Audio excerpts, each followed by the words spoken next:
they skip class. They be tryna watch my mood, tryna steal swag. Whoa, whoa, whoa, whoa. I got a big bag, I got them big mad.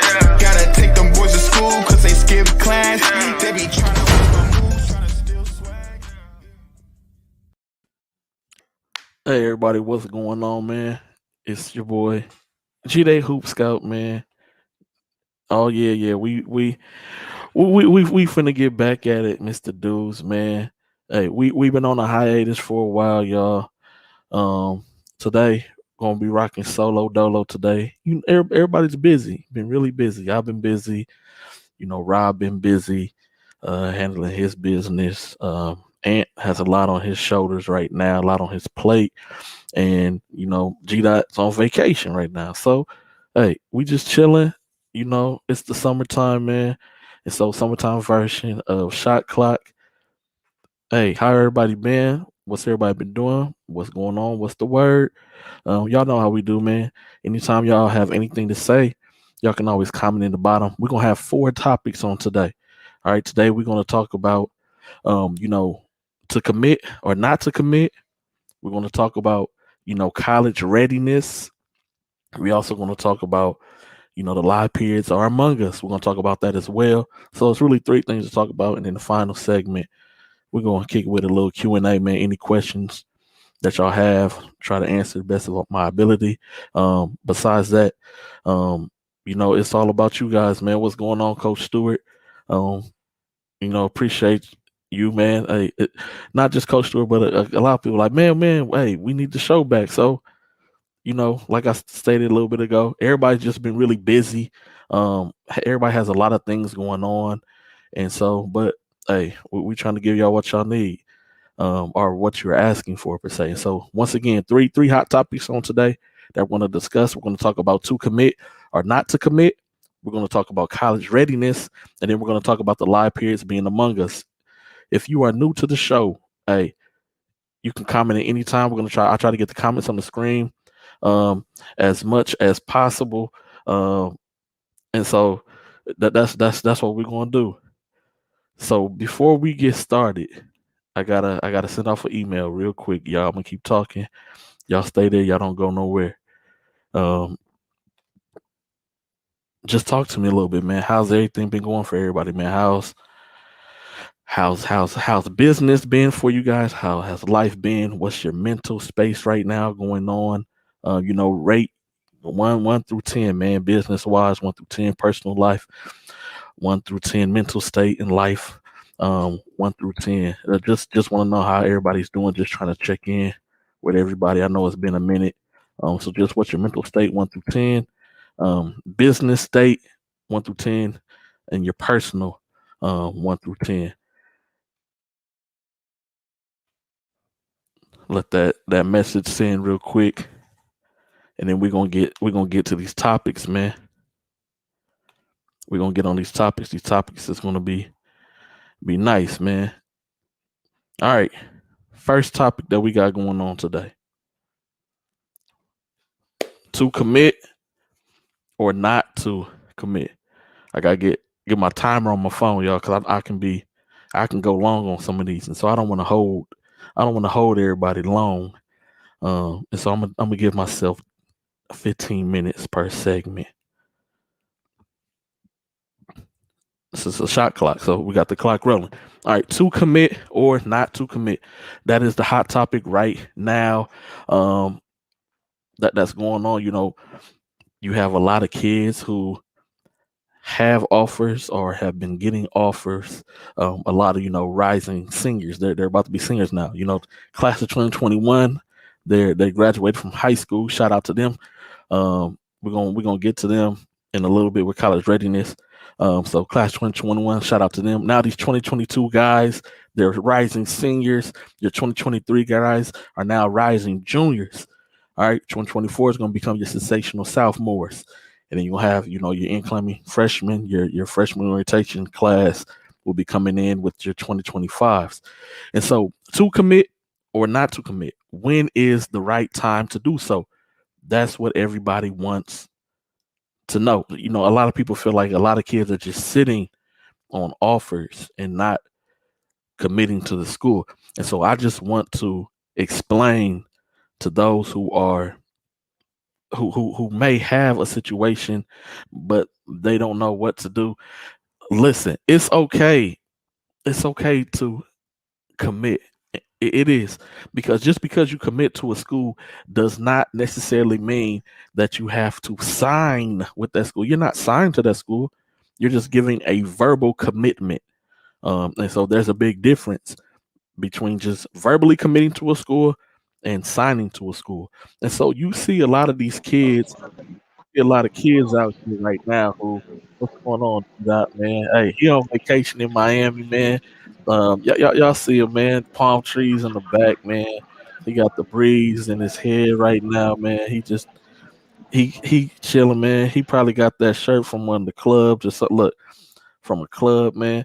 And so we just talking about when's the right time to commit for kids. Some kids,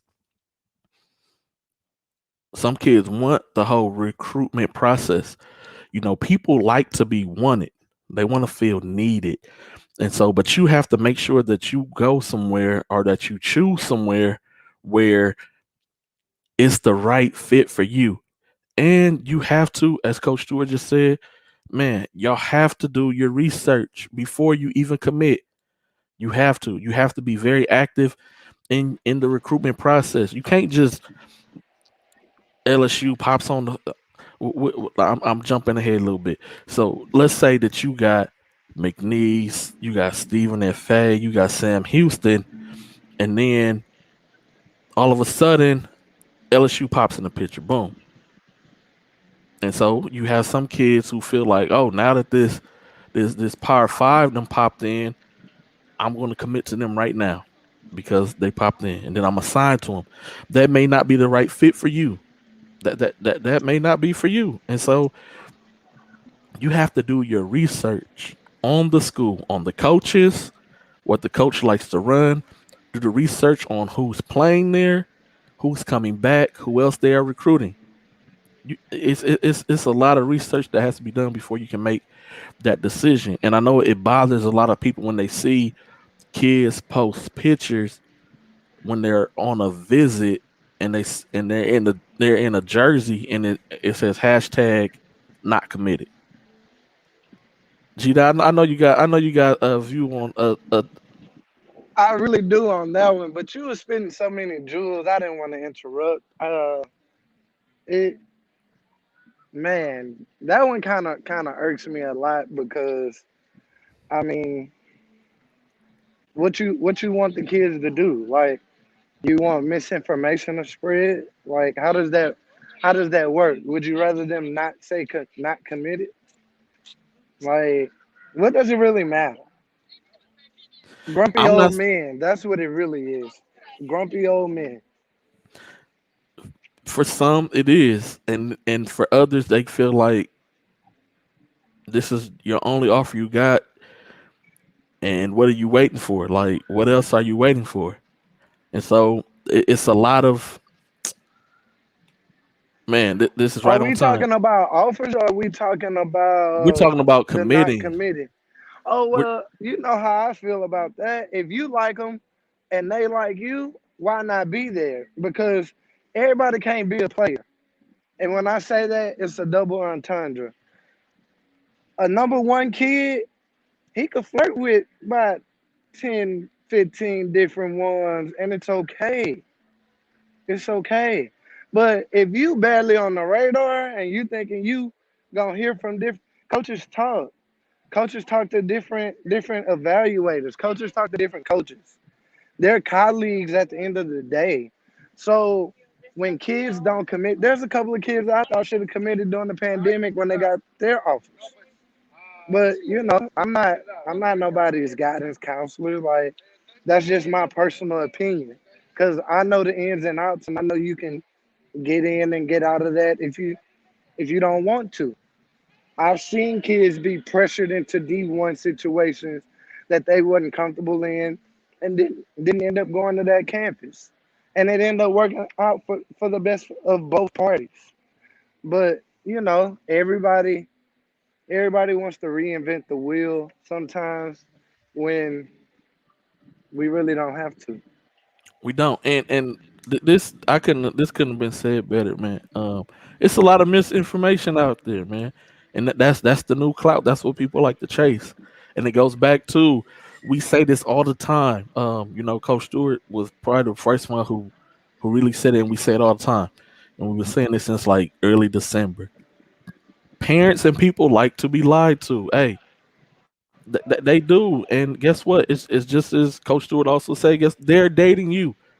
It's like when you talking to a girl, but then it's another girl you want to talk to her too. You don't want to give her everything. You're not going to give her everything. You're not going to tell her everything. And then it's another. I'm just so if you're talking to multiple girls, or if you have multiple girls that are friends that y'all have a specific type of relationship, you're not going to give them every single information. Yes, you're going to make them want. You're going to make them feel like you want them, and that's what the coaches are doing. They're making you feel like they want you, but you gotta really figure out who really wants me. And it's like you said with the whole flirt situation, man. Some people can't handle it, and for a lot of people, it's overwhelming as well. You know what what really kind of like hurt me? There were kids that were getting interest and people got them to play for something better. We should do a number standpoint and see if you played, if you got something better, or if you should have committed when you got what you got. We should really do the numbers on that with the kids. But that's just interesting to me. No, it is, and Melvin Dukes had the question. He says, "Do college coaches keep recruiting if a kid doesn't commit to them? How to explain that they're engaged but not married? Is it's easy. So okay, I'm glad that you brought this up. And so all this goes hand in hand. We can first to answer your first question, do college coaches keep recruiting kids? Yes, they do. Because a commitment means I hate to say Nothing this. until you sign I, it that's on and I that was gonna paper. word it differently. But man, I'm so glad you worded it the right way because I was gonna Hey, say it means a commitment nothing, mean boy. nothing. And it's all it is verbally is verbatim. It's from your mouth. That's what it means. Verbal commitment. You're just verbally committing. That doesn't mean that you are committed to the situation. You're just verbally saying that you are. And so and then he explained it there if you're engaged but not married, just because I don't have to tell somebody I'm engaged to somebody. So if Melvin Dudes, we got G Dot, we got Coach Ant on here. So if we all me, Coach Ant, G Dot, Melvin Dudes, you know what I'm saying? We finna go to Vegas, we finna hit it up, you know what I'm saying? And you think everybody gonna be telling all these people they're you engaged or whatever? You're not gonna give them that information. You're not. And so it doesn't mean nothing until you sign on that until you sign on that line right there. Once you sign your name, it's over. Hey, y'all, the show. Everybody, I got a funny Vegas story that I'm gonna tell y'all probably 2 years from now, and it has to do with Coach Chad, Coach Archie, myself, Coach Ned, and RCS Sports. It's a hilarious story, but I can't say it no time soon though. No, yeah, we gonna wait for that. We're gonna wait for that one. My Hey, guy. but to answer your question on that though, Mr. Deuce, they keep tabs on these kids until even after they go to school. It's a lot of tampering going on. How you think these kids had homes before? Like, I mean, I I'm gonna be quiet. We I've yeah, been by because Web Willie's, so I'm chilling. we can't say that okay, we can say it without mentioning names. That Oh, I happens. wasn't gonna Yeah, mention. yeah, Yeah, it it happens. And happens in so college football. Like, let's use that it as a happens in sport. all sports. So, like, all those kids that transfer quarterbacks, oh, they knew where they were going. They knew where they were going during bowl season. That's just how that Hmm. works, you know. ESPN did a story about how they could be recruiting another kid that went to that high school, and when that kid goes back to his high school, he uses that kid. So Miss they get Raspberry wants to hear that story today, G Dot.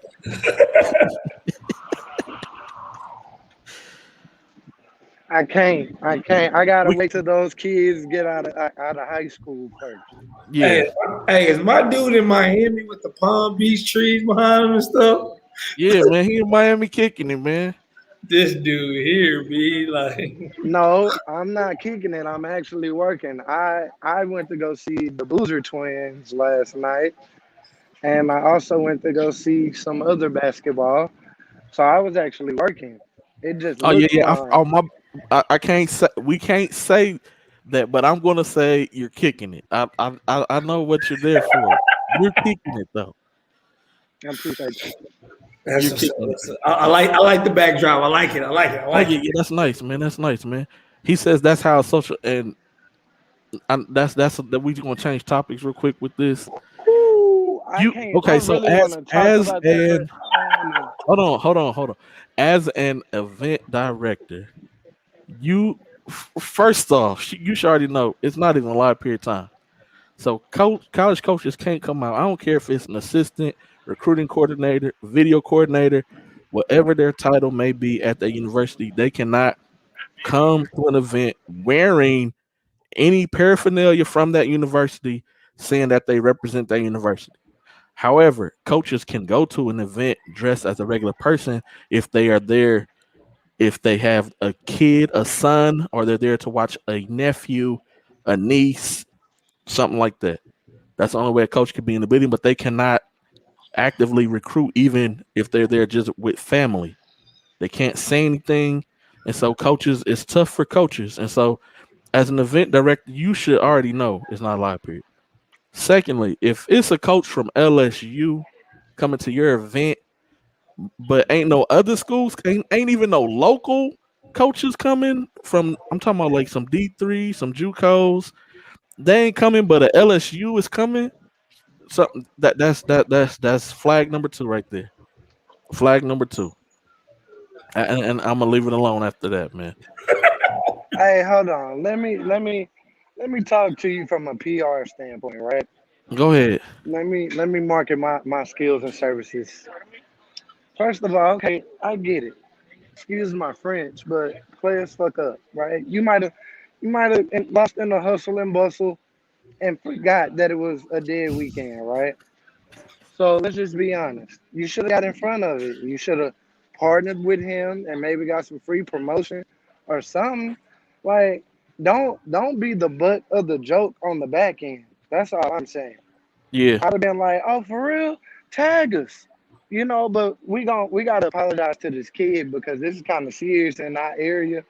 But there's some middle ground that you gotta find. Like, but because you don't find middle ground and you do the the non middle ground, the nicest words I can use right now. That's what happens, right? And then you go viral for the wrong reasons when you could have went viral for the right reasons. Cause I'd have been like, you know what? Add my man highlights at the end of your tape since this gonna go off. Guess what? 20,000 and maybe a college coach seeing your highlights is better than 20,000 and somebody laughing at you. But that's all the free game the baller plug is gonna give you. Hire me or keep looking silly. That's before all I'm gonna say. before I move on to Coach Ant, man, Melvin Dew said, man, let us find out you out there on that PPP loan in Miami kicking it, man. Hey, just know, I wouldn't be on no social media out here at all. I So wouldn't at all, man. Hey, Mr. Deuce, you for real though? Like, it's a list out there that you're no, trying to it's avoid. people doing that for sure. It is lots of them that And if you you did it, let me hold something. Let me hold like 5 or 10. Some and nachos in the Mr. jet. Dudes, it's people that you know that's doing it. I'm just gonna say that. Y'all out here being disrespectful today. Hey, Ant, real quick, hold on, Ant. We ain't being disrespectful, man. This we always keep it real on here. All right, Ant. Now you've had sons to go through this, to commit or not to commit, when to commit and when not to commit. And so for you, what is it for you? When's the right time to commit and when's not the right time to commit? Like when how do you look at that? Mm, Well, I'm gonna say, you know, I think it's all about each situation is different because, like, my son didn't commit to until his senior year because that's when his recruitment started to really kick off. And I think what sometimes I think the biggest thing is people um, don't realize that.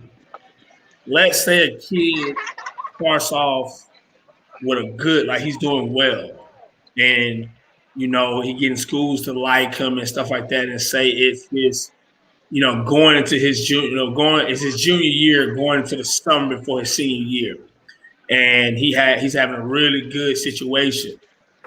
But let's say the summer before his senior year, he doesn't do well. Like he's not looking good. He didn't progress, and he has a couple offers still on the table.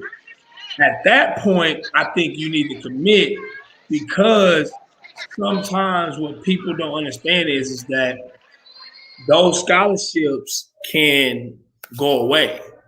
And I think what people need to stop so much worrying about is what schools are offering them. Like, to me, like, I'll give a great example. Like, my son only had 2 Division I offers.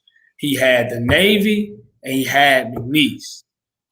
And at the time, we was like, he don't want to go to the Navy. So we end up committing to McNeese. Now, I think we committed too early because we committed before he really got into his groove. Once we started kind of playing in the district and stuff like that, a couple of people started to notice him and more, with things like that, where we probably, if we would have kind of maybe waited because his recruitment did start late, probably could have got some more offers. But I think sometimes what we got to do is commit to who like you, but don't try to hold out your commitment because you trying to be tough thinking you're going to get something bigger than what you're going to get. I think we talked about it early on. It's like whatever your face value is, 9 out of 10, that's where you're at. Like, that's just the truth. Like, that's what your level that you're going to play on. So in so many ways, I think some of these kids think that it's going to change. Honestly, unless you like 6'5" and above, 9 out of 10, whatever offers you're getting, that's kind of where it's going to be. I think for guys over 6'5" or 6'6", it can change depending on certain things, situations, or how they progress. That it can change where they get some better offers. But guards, it's you got to be smart because the opportunities are very slim. So I think the commitment, when to commit or not to commit, is all about each kid's situation. I think it's a situation type thing decision based off of your situation really will determine what your decision is on when you should commit or not commit. But also, I don't like the whole decommitting, meaning like I commit to this and then you decommit. Because the reason why I don't like it is why did you commit then? What was the point? Like, hey, and I'm sorry to interrupt you, but if you're going with that, isn't that 2 separate things though? I'm saying I already answered. I said okay. I answered the question that to me I think when to commit and not to commit is about situations on that decision. But I was just saying, putting my 2 cents on is that I don't like when people decommit because I feel like there is something that you already knew from the jump that, like now, some people I think commit to kind of stamp their security to make sure that, hey, they're going to go to this level or they're going to do this. But sometimes I think it's just, weigh it out and see what happens. But I guess from a coach, like I'm a coach, if you commit to something, commit. Because when you decommit, let's say I do. You are my number one guy, and I kind of, people know that you committed to my school, and then you decommit. Now, yeah, I can go get some more kids, but I just think a lot of the times the whole commitment and decommitment is some of the issues that we have with people bouncing around from teams to teams, schools to schools because of that situation. Man, put your hand down. This is not a classroom. I just want to It's, let Ant know I'm trying to let him finish his point before I interject. Go ahead. Bro, I got the perfect example. Last August, are you telling your kids to commit to Oral Roberts? After that March run, Oral Roberts look a whole lot more attractive, don't it? Yeah. So guess what? If I'm locked in a 2010 Camaro, then all of a sudden my game get better, aka my money get better, and I go get that Benzo. Well, then I'm gonna go to the Benzo. Like when Ty decommitted from Creighton after that Doug McDermott, that I might be name dropping the wrong coach. That situation per se, and mm-hmm. then he went to Kentucky. Oh, bro, that's a Camaro to a Benzo, my brother. And you Yeah, can't but I be also, that's free will. Yeah, but that's still there's certain situations where you but it's can't also decommit. what Like I was the talking about, like coach's coaches situation. tampering with other guys when they know they're committed. That's what I'm talking about. Because if when you decommit after you verbally commit or whatever, and you decommit, that means somebody been talking to you, because you ain't gonna decommit not knowing you finna get something else, or somebody been hitting you up. You ain't gonna just decommit like, oh yeah, I think I'm gonna get some better. No, somebody has been But talking to you. that goes back to the conversation of tampering and coaches always keeping a tab even after you commit. Correct. So I I mean, mean, yeah, but that happens. that's what coaches do though. Yeah. Exactly. They still contact you and be like, The hey man, game's the game. you So yeah if the you coach still is gonna committed play to the that game, why the situation. You kid still committed to that situation. I'll why just the call to kids see, can't play man. the game? We may have something a little better for you. Oh man, I wouldn't do that if I was you, but if that's where you want to go, okay. And they'll call you back 2 weeks later. Yeah, you still sure you committed to that situation? And so that's what coaches do. It's just like being in a relationship. Well, okay, You so I commit got a question for you. yourself So to a female. I'm gonna let you get to your question, but that's then right. all these other people start popping up, and your boys be like, "Man, you gonna pass that up? And what? Come on." But that's what I'm saying. At that point, if I again that so again, 9 out of 10, if I decide to mess with that on the side, then I'm gonna continue to mess with what's on the side. Because at that point, if I decommit or if I bounce around and commit to another school, then you see that kid transfer the next year to another school. He already told you when he decommitted that, hey, boom. Again, that's what I'm relating it to, is that I'm not saying if you can better yourself, don't. But sometimes it's one of the situations I have is how you do it. That's what I guess my thing is. No, I definitely agree. Like I get you on that some of one. these kids are certified assholes with the way they do things, and everybody doesn't have cool. But the initial action, I'm not mad at. But there's definitely a respectful way. Like I heard some kids like calling out coaches that recruited them and letting them know that they was going somewhere else beforehand.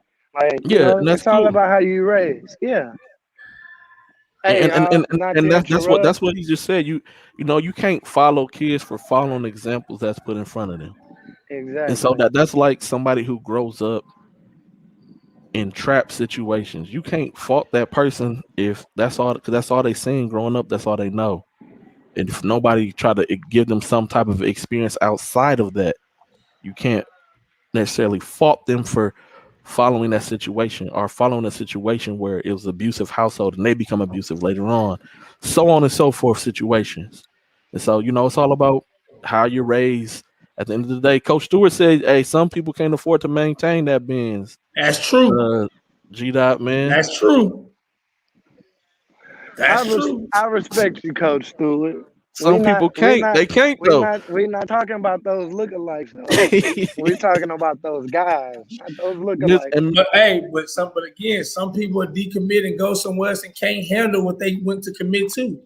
Oh yeah, Like, yeah, I agree with that's you. true too. And Hey so, y'all, Mr. my Deuce, phone on 5%, and I gotta map my yeah, way man, back enjoy. to the Hey, man, hotel. enjoy your I vacation, love man. y'all. I appreciate y'all letting me come on and mess up the flow of the show because I know Oh I'm no, no, it's good. meticulous. We still on topic. We finna change topics here in a minute. We still good. All right, but love y'all. Love Love you y'all. too, man. Everybody Appreciate it, in the man. chat Be room. safe. Be safe. Appreciate Have y'all for fun. supporting. All right. So, Mr. Deuce said, "Do you have to verbally commit if you never post? You ever committed and moving? Yeah, you can move in silence. There's lots of kids who do that as well. They don't tell everybody that they did commit to a school. They just keep their whole. A lot of people even recruiting about offers. Not every single kid posts every offer that they get either. There's been a couple of kids who never posted any offers, and then it shocked people when they do uh come out and they say that I signed somewhere. And then people are like, what? Where'd this kid come from? He's not ranked on exactly. nobody's list. Don't nobody know about this kid. And it just happens all the time. Everybody doesn't have to know every single move that you're making. It's just like in business, in life. If you tell somebody information or give them information, it's because you want that person to know. You want them to know. And so you want everybody in your business when you post stuff on Twitter. You're happy, you're sad, you're mad, you're whatever. When you post stuff on Facebook, you want everybody in your business. And so if you're not posting stuff, people aren't in your business. And so moving silence is good because what is meant for you is not meant for everybody else. Which brings us to the next topic, college readiness. There's a lot of kids who are not even ready. They're not prepared to go to college. And Mr. Stewart was kind of talking about that a little bit earlier, and that's why they didn't put it up there posted because that was Mr. Stewart was jumping ahead, man. He already knew the agenda that was going on. But kids still have to qualify for that university or for that college that they go to. They still have to make sure that they have the grades to be accepted into that university. You know what? A college coach can offer you a scholarship. Um, they still got to turn around and go to the academic people and be like, "Hey, man, look, this is his situations. Can what can we do with this?" Oh man, but I've offered this kid. Some coaches jump the gun on offers. They jump before they get any transcripts in. And so that college readiness and not just academically, but physically, but this part mainly mentally. It's a lot of kids who aren't mentally ready, and I mean like IQ of the game, the sport that they play. The, it's a whole nother level than playing high school basketball, and a lot of kids aren't ready, and they get there as freshmen, and it's a really big awakening for a lot of kids, and then they're upset because they're being redshirted or they're barely being played. It's because you're not ready physically, but it's really because you're not ready mentally. But we don't do a lot of film breakdowns to prepare our players. I was gonna say kids, they're not kids, but to prepare the players mentally. Like we don't sit down and break down all of your weaknesses. We're not going to break that down, no, because guess what? We're going to prepare for the next game ahead of us, the next high school opponent. That's what we're prepared for. Then the next high school opponent after that, that's what we're prepared for. The next opponent after that, that's what we're prepared for. The next person after that, that's what we're prepared for. And then it comes to the grassroots side. And then I'm at a lot of programs, it's just, okay, we got this tournament coming up. Okay, we're just going to go out and play. We got this tournament coming up. We're just going to go out and play. Then even in practices, we got to get our plays down in practice. We can't do a lot of developing. I can't sit down and pinpoint all your weaknesses because I'm really out here chasing victories and wins. I'm not chasing your victories and wins. I'm chasing my victories and wins. And so is a lot of people aren't ready, that they're not ready to go in and compete physically or mentally. And you also have to qualify. And you could jump in at any time, man. Talk about college readiness, man.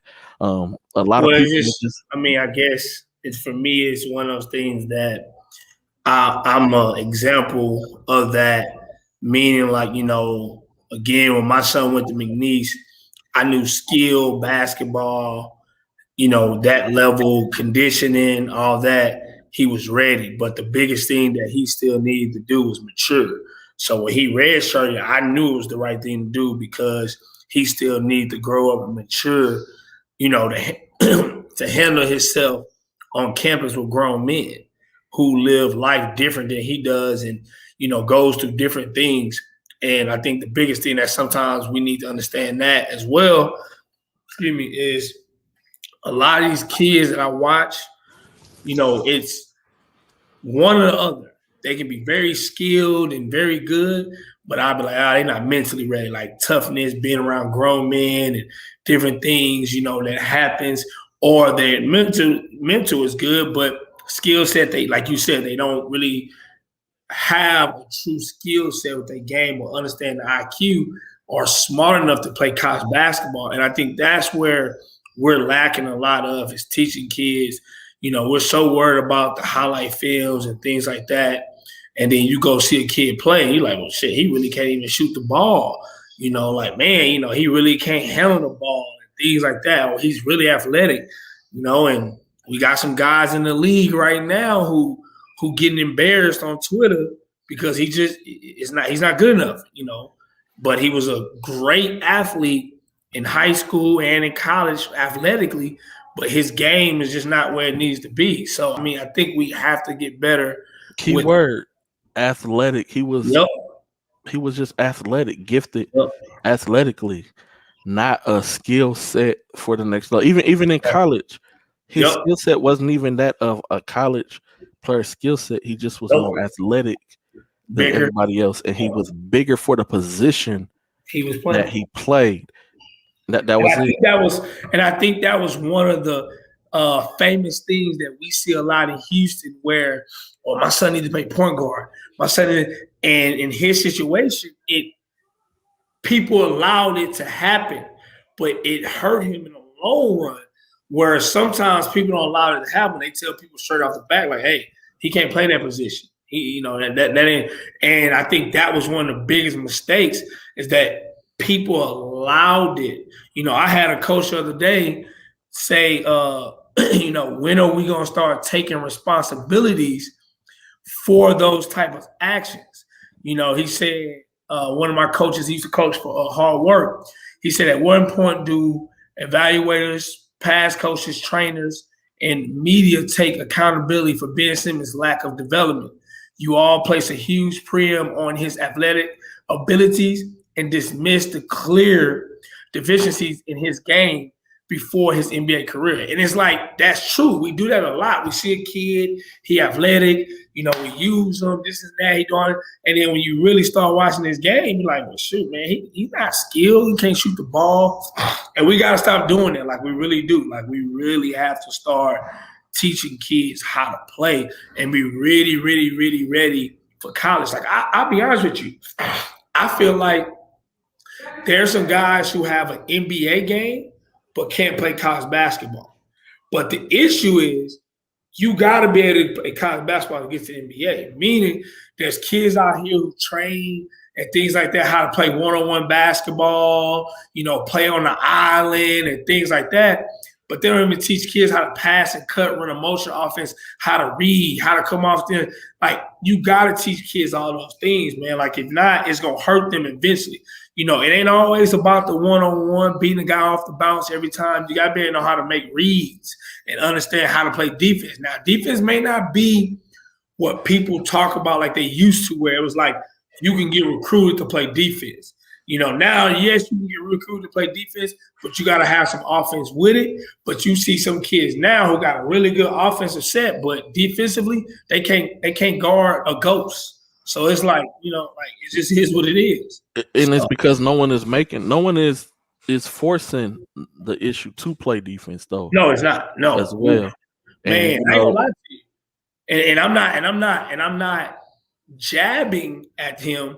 What I'm saying is that it's one of those things now that I feel back in the day, you know, when you see a Bryce Griggs, a Terrence Arsenault, a PJ Haragley type guys, you know, an Anthony Black type guys, some kids are already defeated because they've watched film and different things and stuff like that.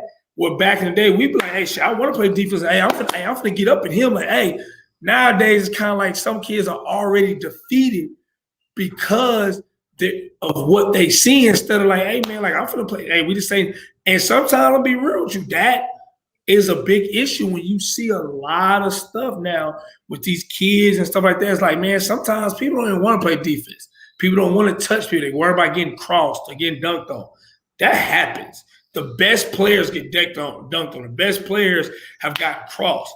Like, that's just how it goes. So, you know, we have to start also teaching kids to value that again, like how to play defense. Still be skilled, still be able to shoot the ball, handle, but you got to be able to play defense too. You got to. No, you do. And what you're saying is facts. It is. You know, a lot of kids nowadays, they still want the one-on-one matchup offensively, but they don't want it as how we would have been like, oh man, I know that I can make more of a name for myself by locking this dude up. Exactly.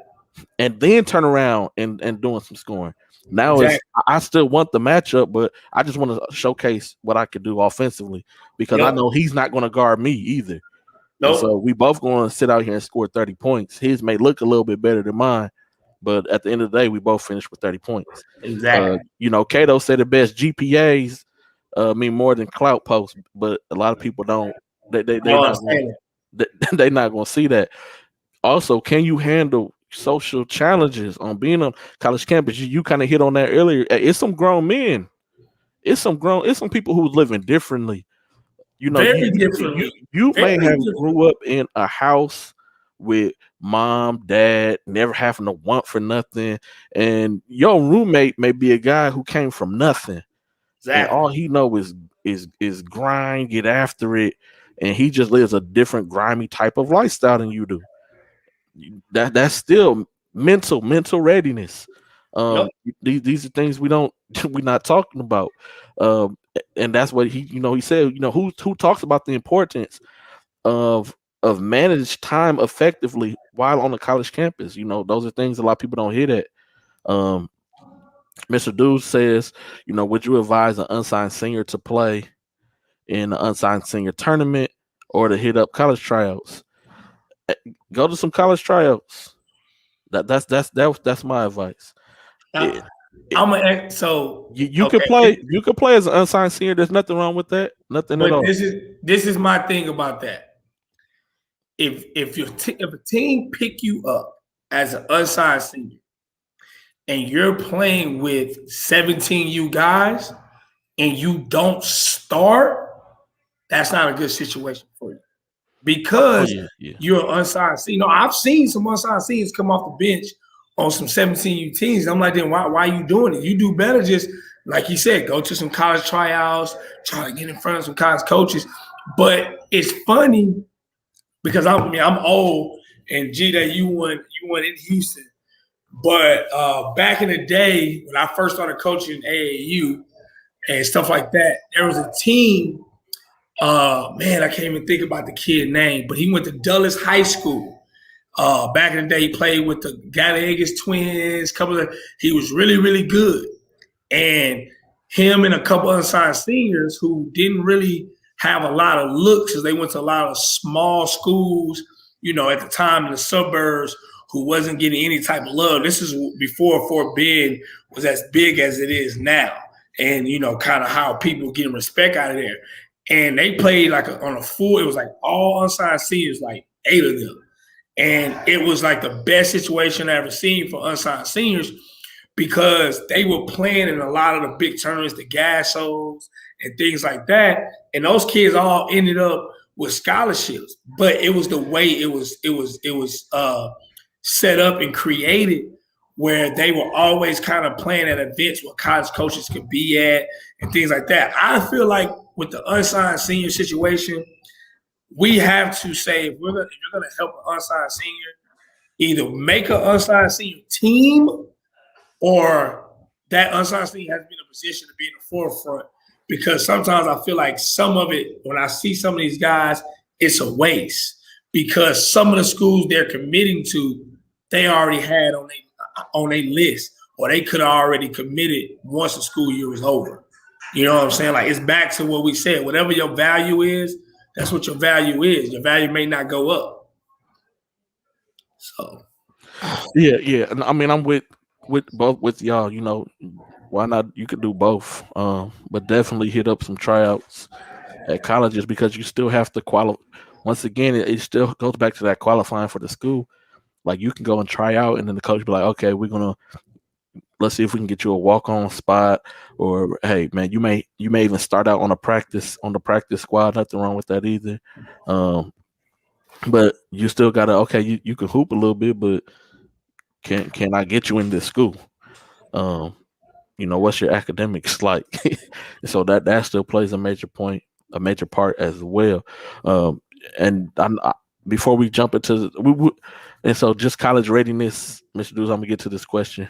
But college readiness, talking about seniors going in as freshmen, we as a community have to do better with helping them understand their weaknesses, holding them accountable. If you are their player development coach, I don't call them trainers, because a trainer, for people who may not know, a trainer is somebody who wraps up your ankles and stuff like that. That's what a trainer is. So if you're a development coach, you're really developing guys to get better. Go through their high school film with them. If that's what you're doing, if you're calling yourself I can't get in the camera, a trainer, quote unquote, you should be either getting film from their high school games or at least going to a couple to see what they're doing, so that you could be like, hey, look, this isn't working. This is what we need to change. This is what we need to work on. This is where you're lacking. Not just lacking in the skills. There's lots of guys who look good doing skills. There's lots of guys who look really good doing drills, but it may not go. It always doesn't translate. You can be really good. You can even be a really good practice player, but you're not a gamer. And so there's guys who in practice they can bust everybody butt, but then when the game comes, coaches just like, man, where's little Johnny from practice? Like, you out here, you freezing up. And so everybody's different, but we have to work on the mental, the IQ, the toughness to be able to handle the pressures of college. There's other guys on that campus. They're looking to bust your butt because you coming in and you're not getting my playing time. And so I'm going to kill you. I'm going to destroy you with everything that we do. I'm going to make you look bad. I'm going to make you, I'm going to make you feel like fighting me. And see, that's how it used to be when we were younger, though. Yeah, it ain't like that no more. But Mr. Dews, this is NBA real quick before we jump to the next topic. Mr. Dews says it's crazy that there's NBA players that in certain series are DNPs. They do not play because when it gets close to that championship, we got to cut up the bench some, man. We got to tighten this bench up. Hey, that's why some parents in this AAU world need to start getting upset when they kid DNP, especially when you get to Sunday brackets. Hey, pool players where everybody gets a chance to get burned. When it gets to that Sunday bracket, Saturday night bracket, hey, some people gonna get some DNPs. That's just what it is. Like that's how it goes. And on every level, there are DNPs, and I think that's something that we got to get better with, and understanding that is part of your role. Like, it is what it is. You play in the play. You may have played in the season. Come playoffs, you may not get no clock, none serious. So it happens. And then this is another thing. You know, we got the pro, we got the NBA. We got the pro am, but a lot of college guys don't get runs in. More of your overseas G leaguers, guys on the bench from the NBA. And so hey, he said bring back where strictly college players. Yeah, because some of the college players do play. It can be done. They do play. They pick a couple, but they don't be. It don't be a lot. Yeah. Nah. But get a real college program, that'll be dope. And then he says, how does one train an athlete that they've never seen be athletic? Just because you're not athletic don't mean that you can't work on other forms of your game. And so there's lots of other things that go into basketball besides just being athletic. I know we always wow at the athleticism. Man, he just dunked on so and so. Man, he's so fast. His burst of speed. There's still other things, the little things, the intangibles, setting screens, knowing when to roll, knowing when to pop, knowing when to read, knowing how to move, understanding the defensive breakdown. There's guys who are not athletic but have a very high IQ, and they make it further than other people or what people thought they would make it, just based off of their IQ and not their athleticism. And so you can still train them on the game of basketball, just not in athletic situation, but in other ways of the game.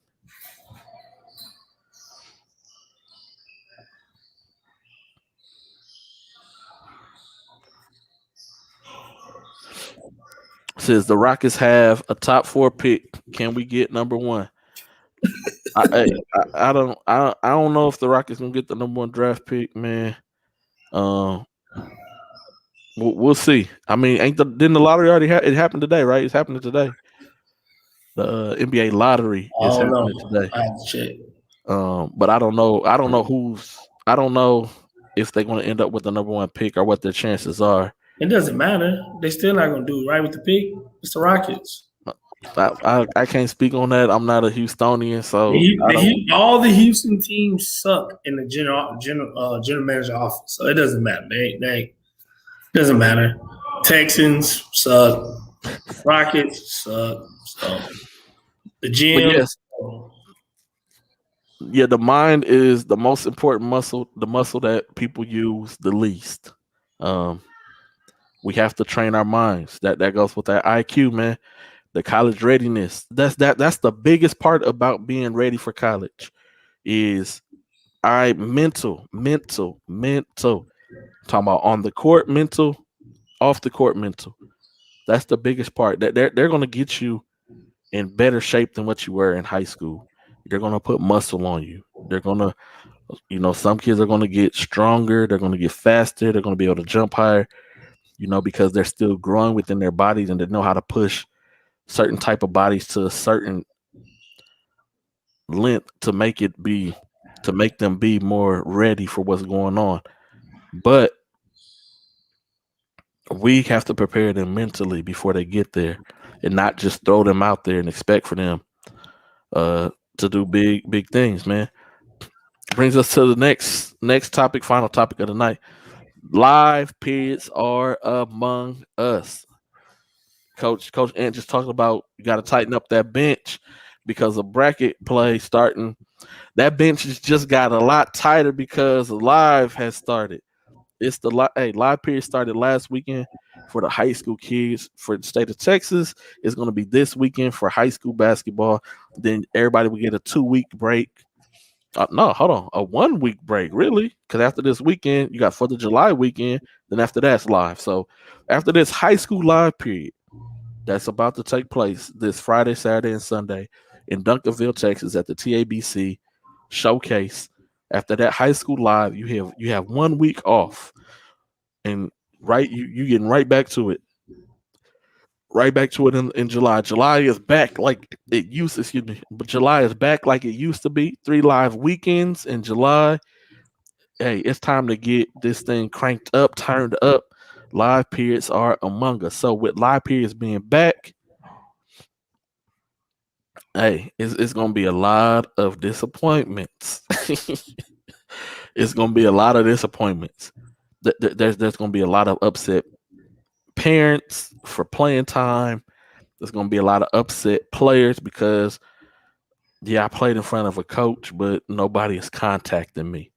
But the good thing is college coaches can finally get out to see some basketball and not just make decisions slowly off of watching film. Coach Russell, who happens to be a college coach as well, he just says, as an incoming freshman, can you handle 8 minutes per? Hey man, Coach Russell, that's tough. I didn't even get that far. I was just talking about being mentally ready to compete collegiately with your IQ. But Can you handle playing 8 minutes of college basketball in a game?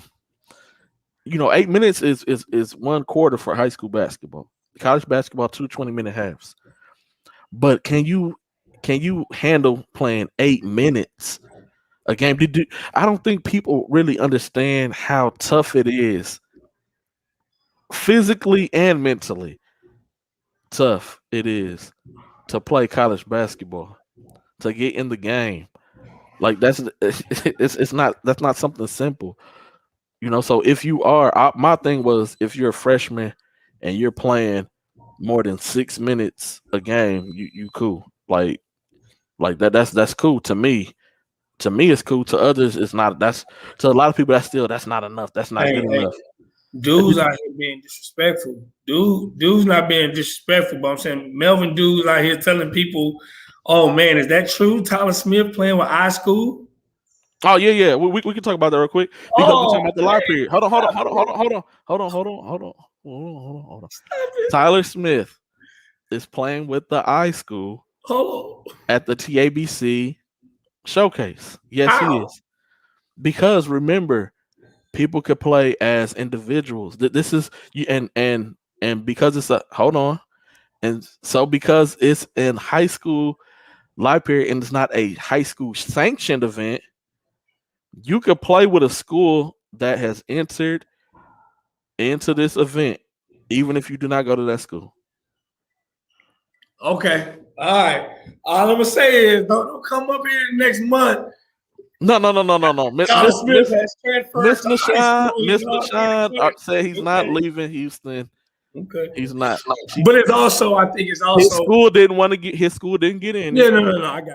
And but it's just also one of the things that, like he's playing with some of the guys he plays with on Southern Assault. Keontae George, AAU teammate.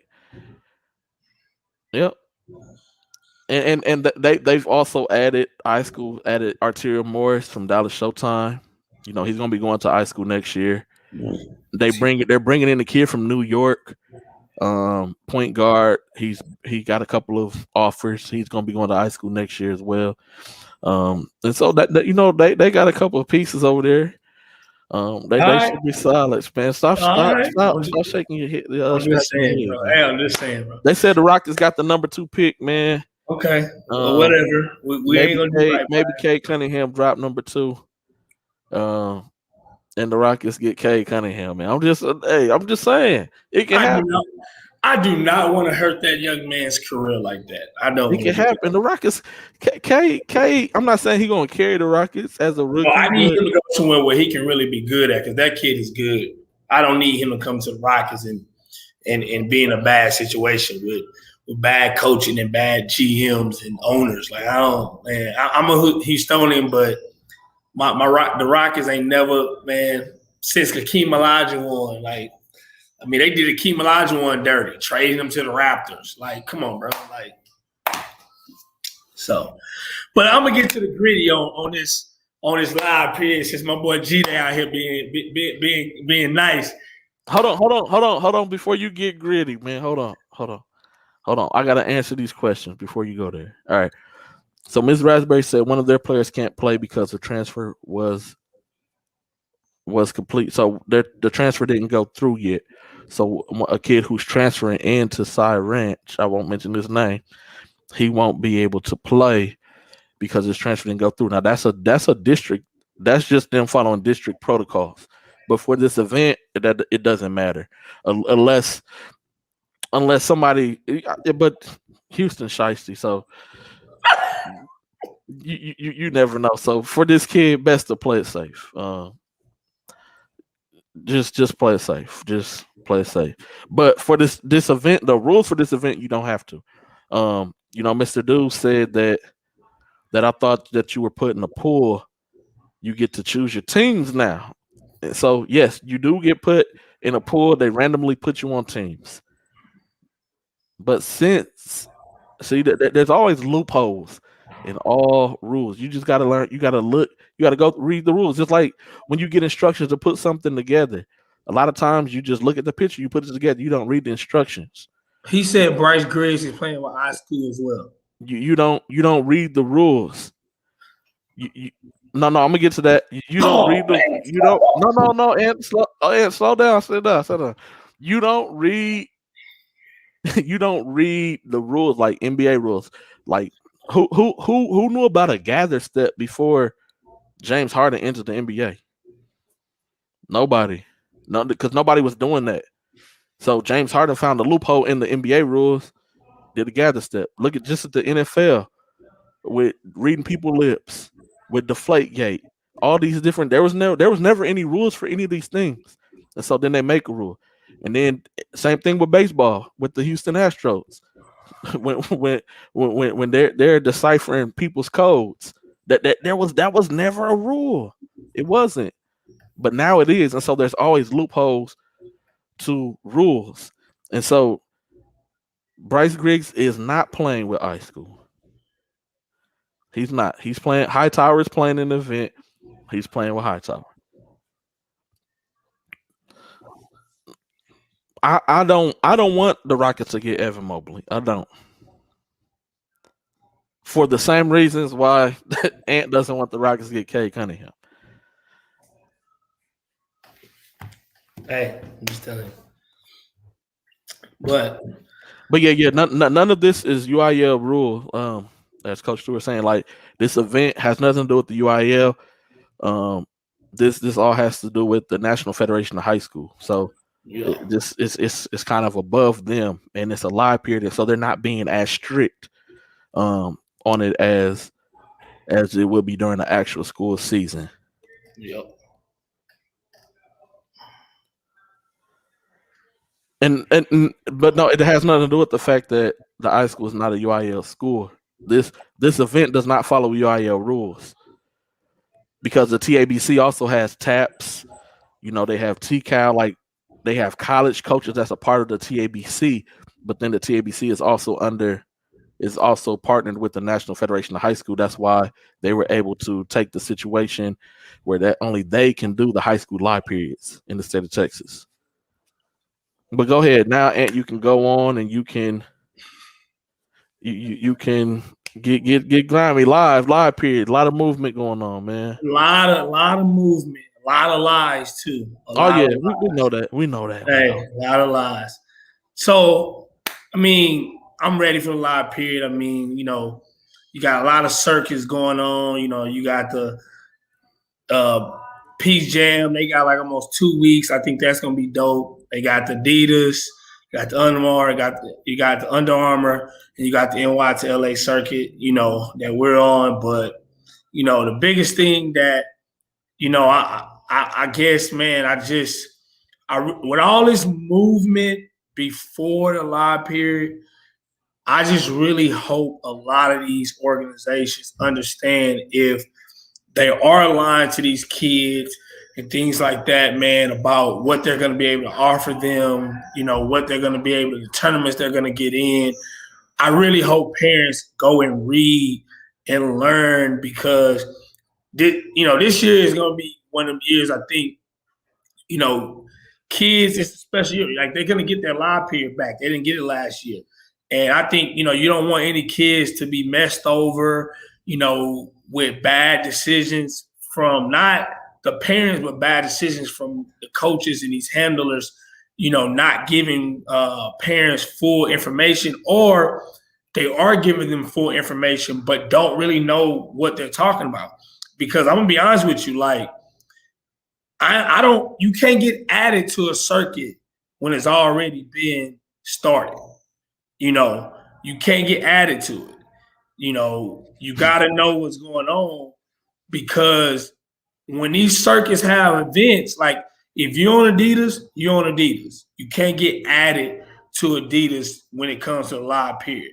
If you're on Nike, you're on Nike. You can't get added to Nike. If you're on UAA, you can't get. If you're on NY to LA, you can't get added. Now, the blessing thing about NY to LA, they have open divisions, so that's a blessing. But you won't play any in NY to LA teams.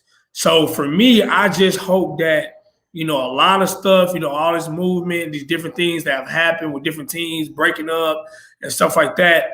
I just hope, we put kids in the right situations so that we make sure all these kids who've been busting their butt this last year, a year and a half since the pandemic, get the right opportunities that they deserve so that they can get, to the next level and get to schools that, they want to get to, but I just feel like it's unfortunate because some kids had to move because it wasn't their fault. Like they weren't trying to move, and I think that's just piss poor because like for me, this it's going to be tough. Like this live period is going to be tough, man, because just looking at the way they're doing it, meaning like, for instance, once you start with a team, you can't switch. So if you with Houston Hoops, Drive Nation, teams, whatever, training, whatever, you can't switch if something don't go right the first live period. You got to stick it out and do the second and the third. So it's like, I remember back in the day, some people play with one team first live period, second live period, third live period. And so they can try to get, I may play with this one circuit team, this one, play on Adidas. I may play with UA this one, may play, whatever, just to get, to get what they can get.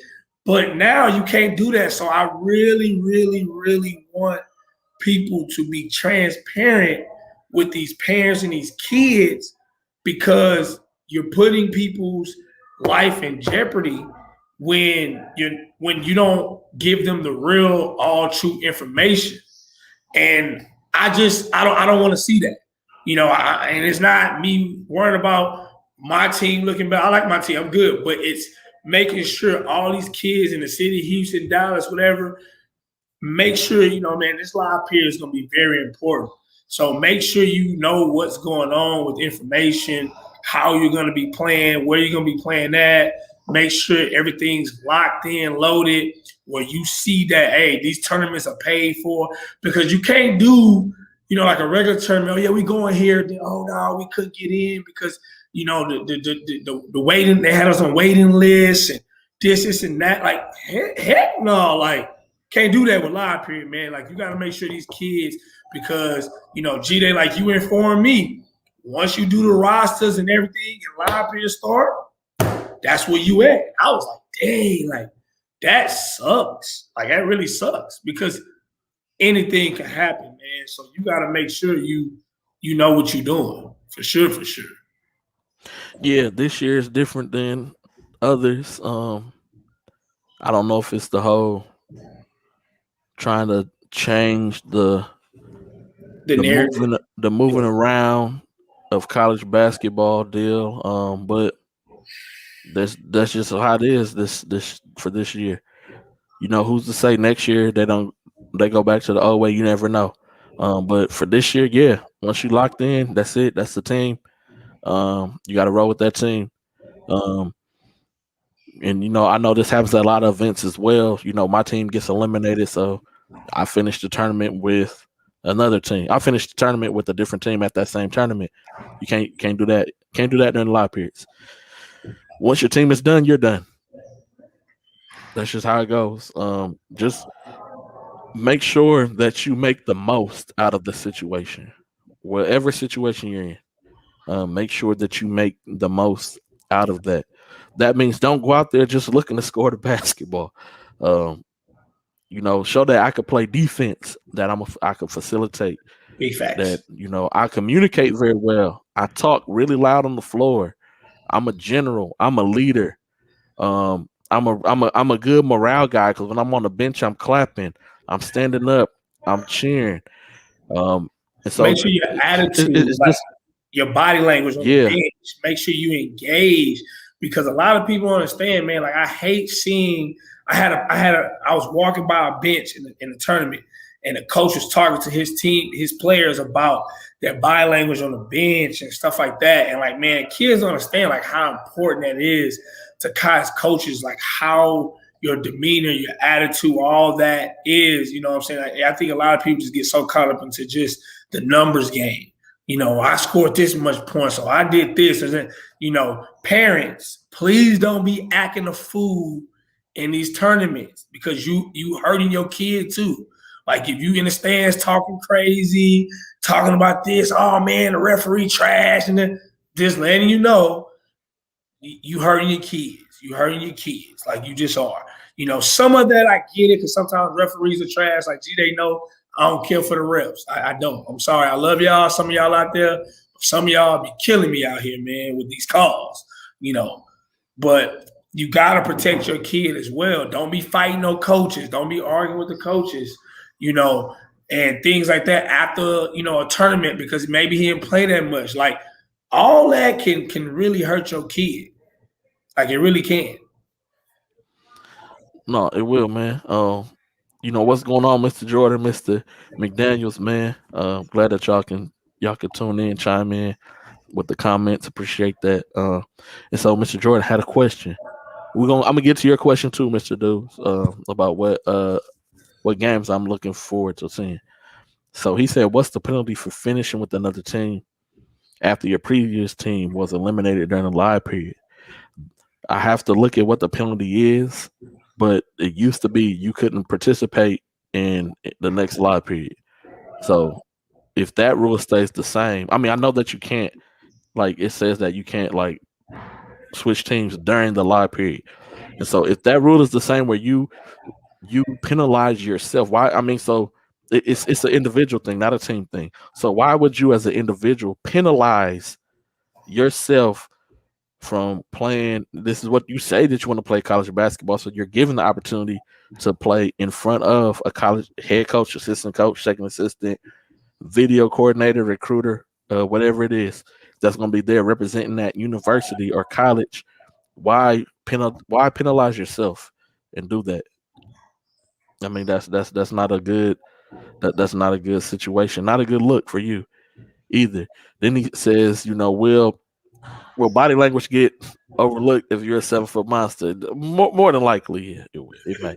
Because if that school needs a 7-footer and those ain't just walking around everywhere, like 6'2" and under point guards.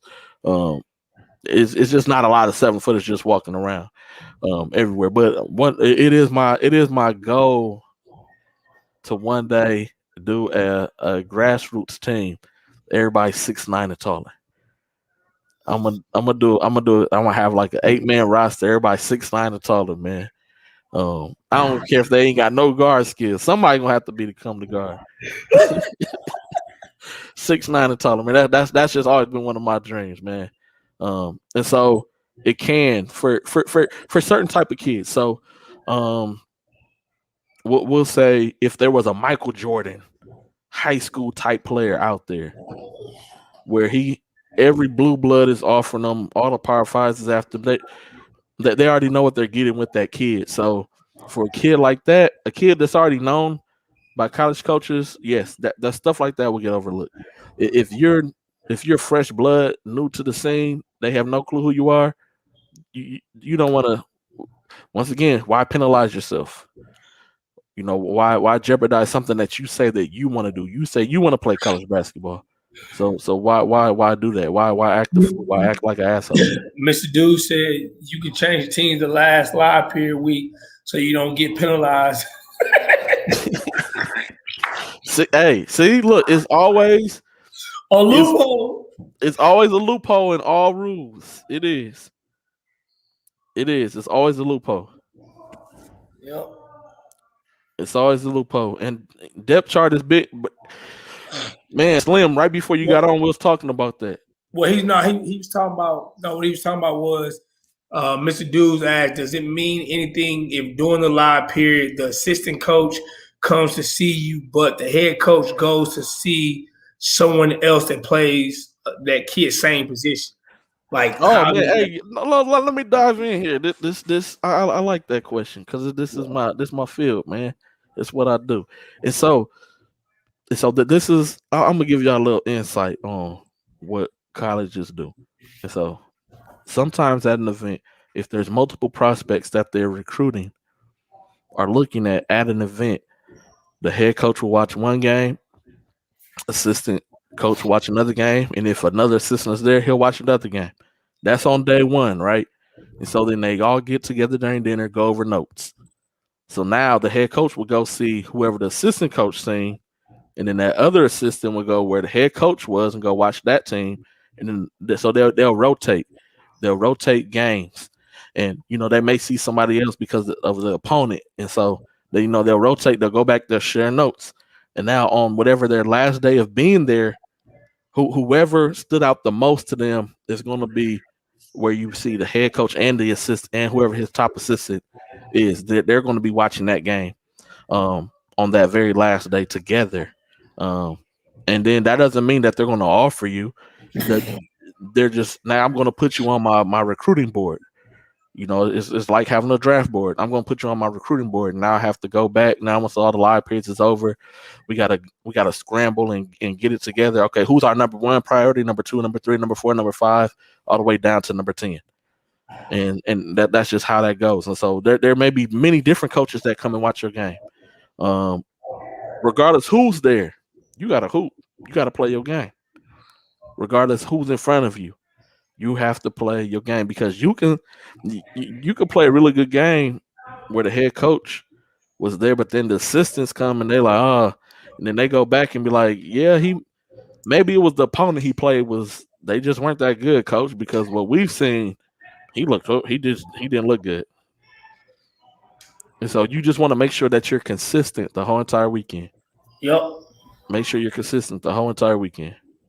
So I got a question for you, G-Day. Do you think, with that being said, that while a lot of teams rather play showcase games during live period than playing on a bracket, so that way where on a Sunday, let's say they would have lost in the bracket, but if they playing showcase games here and there, it doesn't matter about it matters about wins and losses, but if they could play 2 games Friday, 2 games Saturday, and 1 game Sunday, that means if one kid does well in each game, that coach may still be there on Sunday watching him. Yep. He'll stick around to watch that Sunday.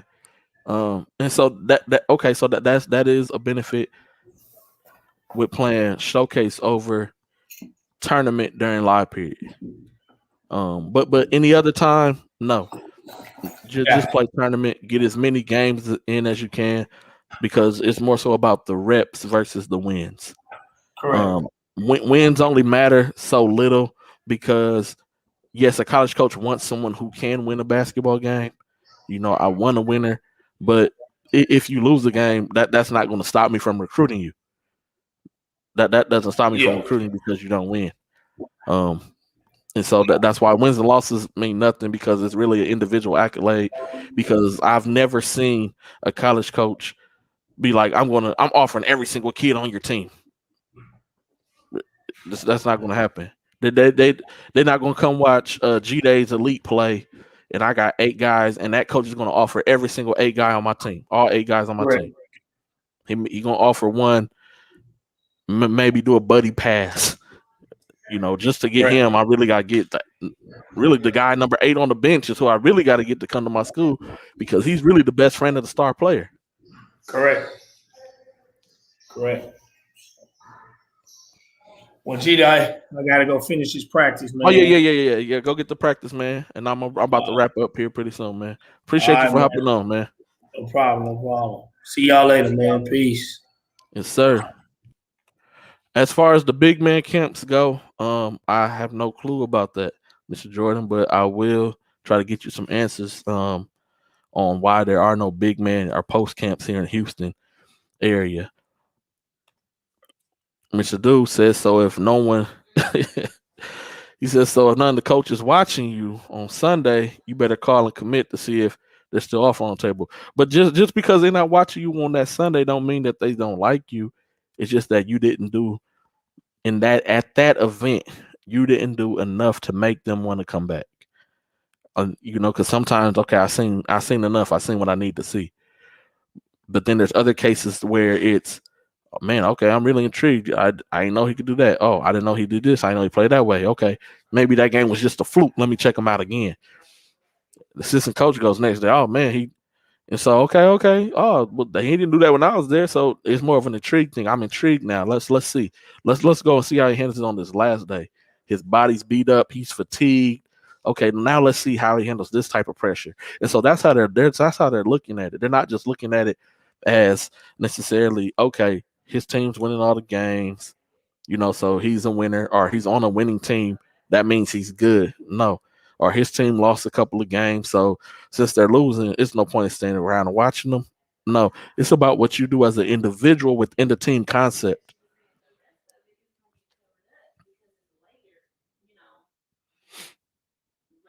Exactly. The coaches is concerned about the fit for their program. That's it, man.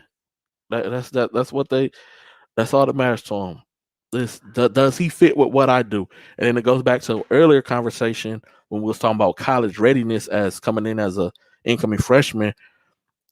Before you made that decision, did you really research that coach, his ways, how he treats freshmen normally? Did you ask parents? Did you ask old players who went there? Did you ask who else was he recruiting at your position? Or who was he looking at for the next year for your position? What transfers are coming in? These are all questions that you should ask before you make a decision. Just because that coach may offer you a scholarship doesn't mean that that's the right fit for me. It can seem like the right fit. There's lots of variables that go also into different offers. Some people offer just as favors. Some people offer to try to deflect another school from getting you. And so just it's always different situations that goes on with scholarship offers. It's a dirty game. It really is. And so Mr. Jordan said, is it safe to assume coaches subscribe to Baller TV and have already seen players they're truly interested in? I'm glad that you mentioned that, because I mentioned this earlier. I talked about this earlier. I was talking about this earlier on a group chat. A lot of coaches do not watch Baller TV. You'll be surprised. A lot of college coaches really don't watch Baller TV. They don't like it. They don't. You'll have more so of like your third, fourth assistant coaches who may watch it, but like head coach, associate coaches, your head assistants, they're really not watching Baller TV. They care more so for huddle situations. And so even as a grassroots program, I know it costs, but it would be good to make an investment in huddle. If you are a grassroots program, it will be a good investment to invest in huddle, because huddle not only tracks your film, it also breaks down statistics for you, turnover ratios, all that. Still the turnover ratio, assist to turnover ratio, foul to assist ratio. It breaks down all that, your true scoring, your percentages in this situation. And so those are things college coaches like to look at, the analytics as well. Then also I can watch the full games, replayed back and not have to worry about them glitching or skipping or any of that stuff messing up. And then also for your players, now every player can go on there and purchase their own individual mix as well. So, huddle is a good way to go if you're a grassroots program.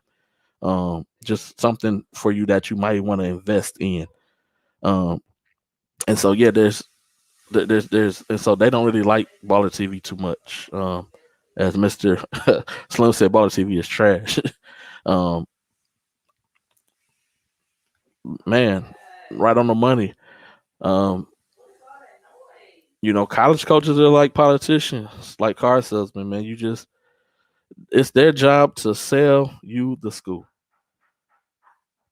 They got to sell you the school. They do. They got to sell you the school. That's it. Look, they got to keep their jobs. They got livelihoods. They do. They have livelihoods. This is how they make a living. So I gotta try to get some pieces in here that look good. It's gonna make me look good in front of the university. I'm getting guys, committing, wanting to come into the school. That looks good at first. That's the look. But they gotta win. They gotta turn around and win. If I'm not winning, then I'm gonna get fired. And so I have to go after guys who I feel that can give me some wins, not just the good look on the school aspect. Yeah, I'm bringing in these guys, and they all have 3.5 and above GPAs, and so that looks good academically for us. Booster's going to give a little extra money this year because the academics is going to look really good on the basketball side, and basketball's where the money's at.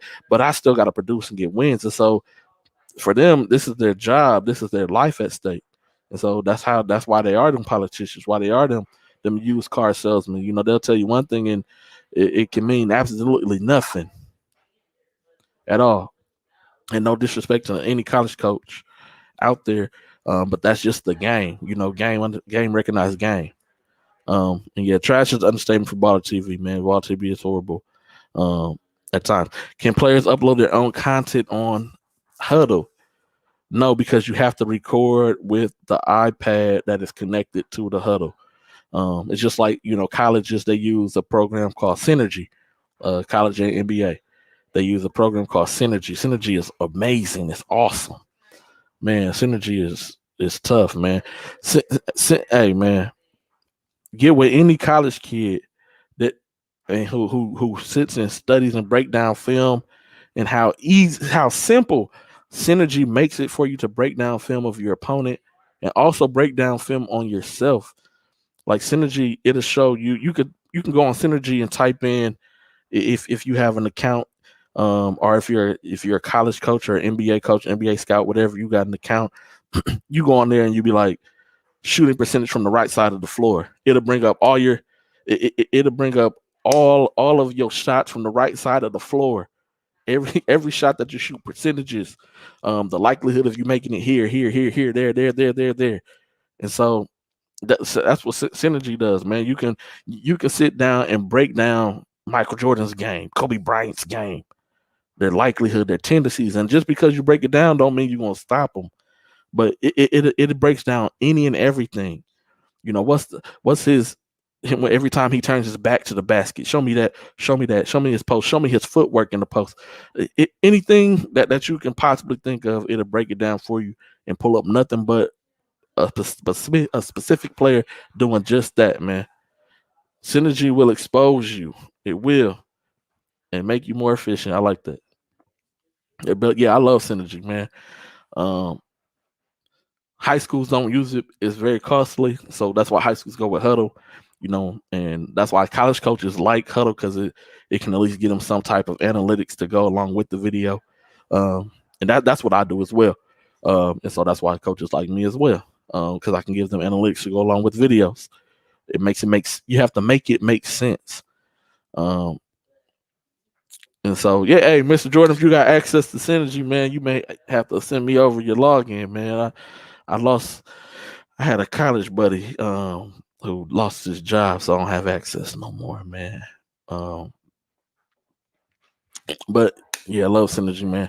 Any questions before we bring this thing to a close, man? Q&A time, man. Your voice. Time for you to be heard, man. Questions and answers, man. Anybody have any more questions before we go ahead and shut this down, man? If not, man, hey, like I always say, pay it forward, be blessed. Y'all have a great weekend. Oh, I didn't mention Mr. Dudes. My bad. Hold on. I forgot to tell you the matchups. I'm looking forward to. And then I also don't know if they are streaming any games this weekend. I have to get on TABC and see if they are streaming. If so, then I'll let you guys know where you guys can go to watch the stream. I'm looking forward to a lot of matchups. I can't really pinpoint any, but there's going to be a lot of good high school matchups. Even the not so big name prospect matchups. It's going to be big, and it's going to be interesting just to see the growth in a lot of kids that I haven't seen in a while as well. And then to see everybody come back, you know, they're coming from their summer programs back to with their high school players, you know, seeing what they bring from that aspect as well. And so it's going to be a fun weekend, man. It's going to be really interesting. And I'm just excited to watch a lot of matchups. It's going to be good camaraderie. It's going to be a lot of college coaches there that I know. It's going to be good to catch up with them as well. And so, nothing local. In Duncanville, Mr. Jordan, the TABC showcase It's the high school live period for high school, not grassroots live, but high school live. This Friday, Saturday, and Sunday at Duncanville, at Duncanville Fieldhouse and Duncanville High School. I think there's one more facility that they're using as well. A lot of teams, over 100 high school teams are participating. Over 175 college coaches will be there. So it's going to be a really big weekend. It's going to be really big. It's going to be really fun. Yep. Yeah, going down in D-ville this weekend. And so like to appreciate everybody who tuned in. Make sure that y'all retweet it, y'all share it, y'all like it, y'all love it. Y'all send it to somebody who may need any information that we discussed today, from to commit or not to commit, college readiness, and high school live periods are back, and making sure that everybody is tidy on everything and all decisions that they're making. Until the next time, man. Hey, it's been real, but gotta check out. We gotta roll. This is the shot clock. Peace.